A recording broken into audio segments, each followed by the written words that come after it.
Hi guys, welcome to the archive. So when I made those magnetic tables and accessories a few weeks ago, I mentioned that they would be compatible with some other pieces of furniture that I had planned. These modular bar, cupboard, side table blocks are part one of that. I designed them to be as flexible as possible to give you a ton of options as to where to use them. Obviously you can use these as part of a tavern bar of almost any design or length. The reverse of the bar has cupboards detailed into it and the pieces are reversible while still connecting, so you can mix and match cupboards and bar fronts wherever you want them. They are magnetically stackable as well, giving an extra dimension of flexibility and ease of use that really helps with something that I'll mention in a minute, but also helps add some variety to the back of the bar.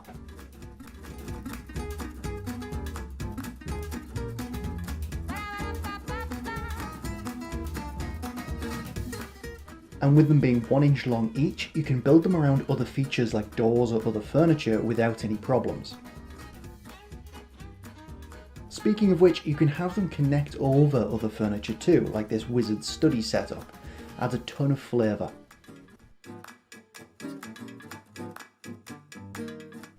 If you use them in a stack or in a row, they make great scatter terrain for a library, archive or other repository of knowledge in your campaign. They're also useful even on their own and can be used as side tables or cupboards in rooms and corridors of most buildings. Or you can use them as the counter of a shop front. I do have some shelf designs coming that you could use in this too, but that's going to get released when my patrons vote for it. Or you can use them as part of a kitchen, either at the edges as cupboards and work surfaces, or in the centre as like an island prep station, or both. The corner piece can even be used separately as a display plinth for artifacts or valuable objects. Finally, you can even use the pieces as a funeral parlour if you're feeling particularly morbid or lacking in concern for the lunacy that players might get up to sneaking into a place like that. If you like what you're seeing at this point, go quickly hit subscribe and the bell so you see more of my videos in future, but back to the point. As you can see, I'm aiming for maximum flexibility here. I added a new method of attaching the magnetic accessories to the top that is also cheaper, which is always a win. Though you can still use magnets if you wanted to. That said, if you're less bothered about maximum detail or maximum flexibility, there are some options I've included in the video to make it a lot faster. The first and most obvious of these is to make 3 of those pieces as a single piece. This saves a ton of magnets, sidewalls and fiddling, but it is less flexible.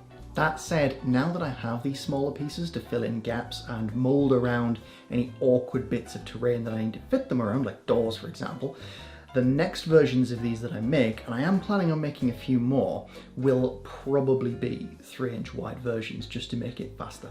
Anyway, on with the build.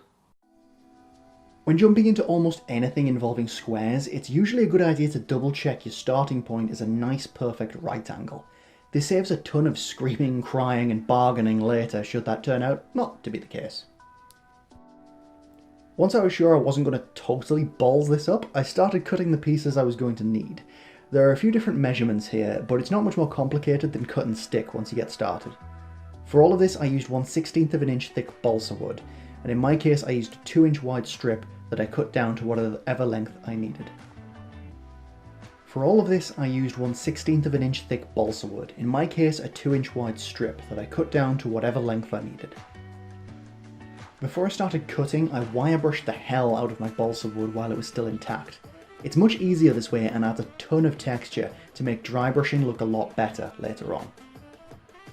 I decided on making 12 modular blocks with 1 corner piece, which gave me enough to run a bar with cupboards behind it, about 2 tiles long, or a longer bar that continues around a corner with just a wall behind it.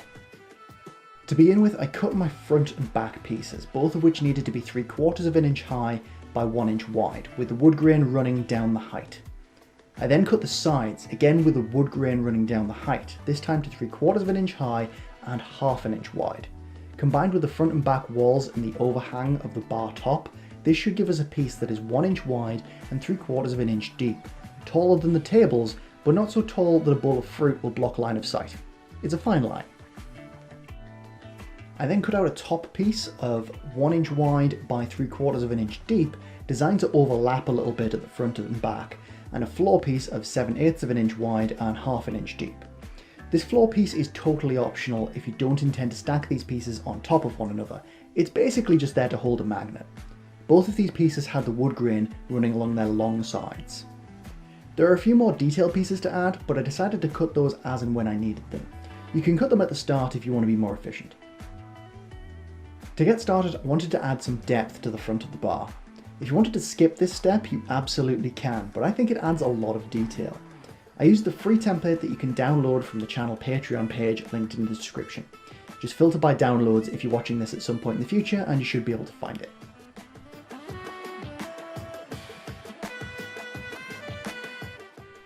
Once I had that cut out, I lined it up over each piece and cut the shape lightly into it with an X-Acto knife. Careful not to cut all the way through.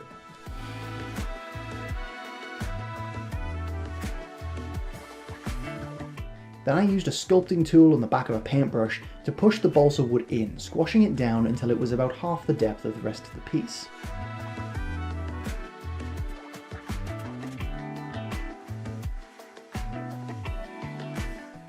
Once I was done, I used a sculpting tool and the back of an X-Acto knife to fluff up the wood grain again in the indent and make it a bit more prominent again.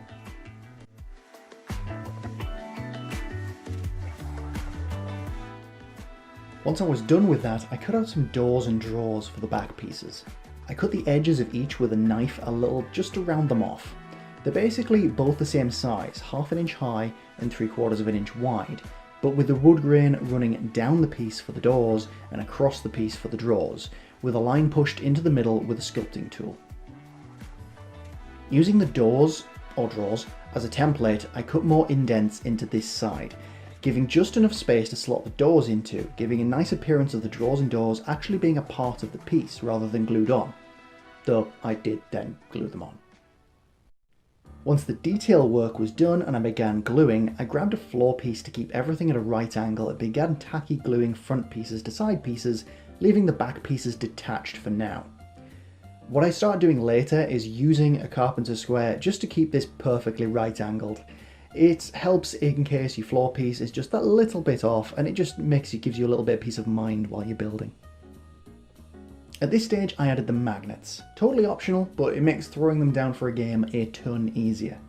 I added two 3mm by 2mm neodymium magnets on each side at the top. You can find out more about these magnets in my description list at the bottom. While looking at the bar front of the piece, the magnets closest to the front should face North Pole to the right, while the magnets furthest from the front should face North Pole to the left. This basically means when flipped around, they still connect. I superglued these in right up against the front wall on the top, and lined the back ones up so they'd line up against the back wall when attached. This basically makes sure they're in the same place each time, even if you flip the piece around. Optionally, you can also drill a hole in the floor and add another magnet here to allow the pieces to stack on top of each other securely.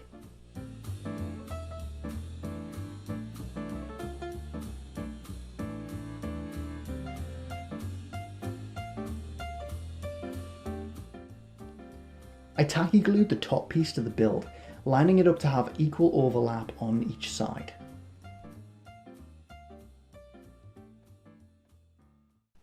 I then cut out some tin from a tin can lid using scissors, enough to fit between the magnets and allow the back wall to be placed on without getting in the way. This tin is what will allow the accessories to be placed nearly anywhere on the surface. Safety is important here because unlike the aluminium container I used a few weeks ago, tin cans are vicious sadists that will absolutely betray you and slice you open for just looking at them the wrong way. To avoid this, because I'm already clumsy and don't need two ways to cut myself, I used some woodworking gloves. You don't need to worry about making the tin less sharp before gluing it in, because it'll be completely enclosed by lovely, soft, mostly safe balsa wood. Seriously, that stuff struggles to give you a splinter. Once that was cut, I superglued it underneath the top piece. I toyed with the idea of using tin like this in the original table video, but ended up deciding against it in case the idea of cutting up sharp objects might put people off. But this is a follow-up video and you all know about the magnet method, which you can use as an alternative anyway, so I thought I'd try the alternative. It worked out pretty great. Now to contain that complicated mess, I added the back wall with some tacky glue and cut two 1/8 of an inch thick strips to add to the front and back at the bottom, before trimming a little from the underside of the top piece and a little from the top of the floor strips at the bottom to complete the job.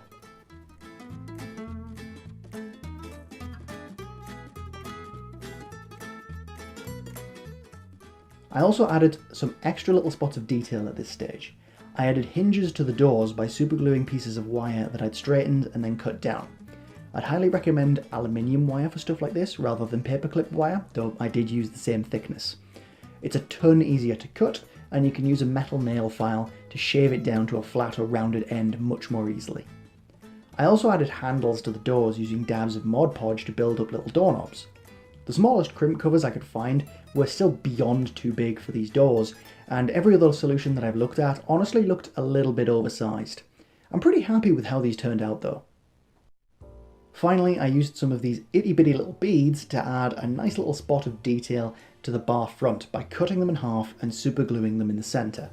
Now, my beads came with a hole down the centre, which was kind of annoying, but not exactly debilitating. I tried to make sure that the hole sides were always horizontal and harder to see from above. If I had a bit more time at the end of this project, I probably would have considered filling them with green stuff. If at any point you find that your measurements don't quite line up, just trim away as little as you can to make the pieces fit. That's what I do, anyway. The corner piece was made in a very similar way, the main difference being the dimensions and only using 2 magnets. The corner piece is square, so instead of front and back, I'll call them overlaying and underlaying. The overlaying piece I cut to 5/8 of an inch wide and 3/4 of an inch tall. The underlaying piece I cut to 1/2 inch wide and 3/4 of an inch tall. I've also made free templates for these available on the channel Patreon. The floor piece was a 1/2 inch square and the top piece was a 3/4 of an inch square. I glued these together in much the same way as the main bar pieces, leaving one of each piece unglued.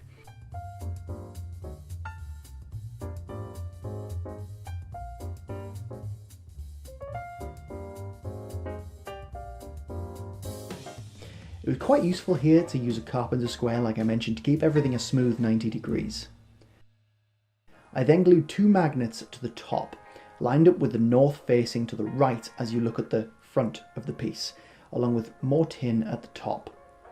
I glued the top with each side overlapping equally before finally gluing the front on and added some more floor strips and the bead accessory, and that's pretty much it ready to use. For painting, I followed my usual dark brown base coat with a dark brown and tan dry brush, mainly at this point to match my other pieces. I'm not totally happy with this wood paint scheme, but it does work quite well for a modular piece as it neither looks too clean or too dirty, too happy or too grim to fit various scenes. I didn't bother mixing in Mod Podge for painting balsa wood. I find that it fills in the wood grain and takes away the detail. Once done, I give the whole thing a coat of water-based matte varnish.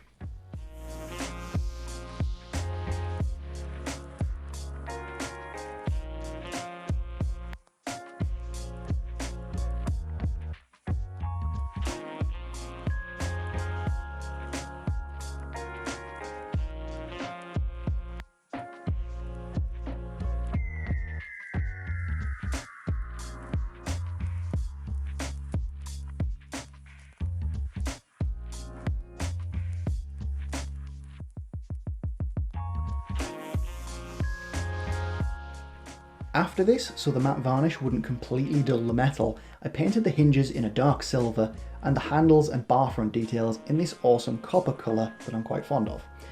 Brass Scorpion Citadel. Then all that was left was to give both of those a black wash and call it a day. I'm really happy with how these turned out overall. I think they're going to be fantastic little pieces of scatter terrain that I can use in almost any building in a civilized setting. If there was one thing I was going to change, it would be to change the top piece of these pieces, so this little bit that connects the magnetic accessories to, change that to be 1/32, 1/32, how do you say it in inches? I don't know, I didn't grow up with this system, but whatever it is, the 1/2 of a 1/16 of an inch basically, thick version for the top piece, because it increases the strength of the magnetic connection because there's less of a gap between the tin or magnets and the magnet on top. I hope you guys got some ideas or inspiration from this build to build some more tiny furniture. It's weirdly appealing for some reason. Let me know what you liked about the system and any ideas you have about it in the comments. As usual, it is always great to hear from you guys. Like I said last time, sharing my videos is also amazing, and thank you to each and every one of you who've taken the time to share one of my videos in a group or to friends. If you enjoy these videos that I work on for you guys every week and you want to help me keep making them, the best way you can do that is by joining me in the archive on Patreon. By doing that, you get a vote each month on which projects that I've got planned coming up that you would like to see first. This particular project was one that was voted on, for example. Most importantly though, you'll be helping me help the community by providing more free crafting tutorials like this one. Finally, if you need any tools or supplies for your build, you'll find a nice link down in the description where you can find a complete list of everything I use and where to get it from. Anything you buy from the Amazon links in that list helps support the channel at no cost to you guys. Thank you guys for watching. I'll be back next week with another modular build. Until next time, I'll be in the archive.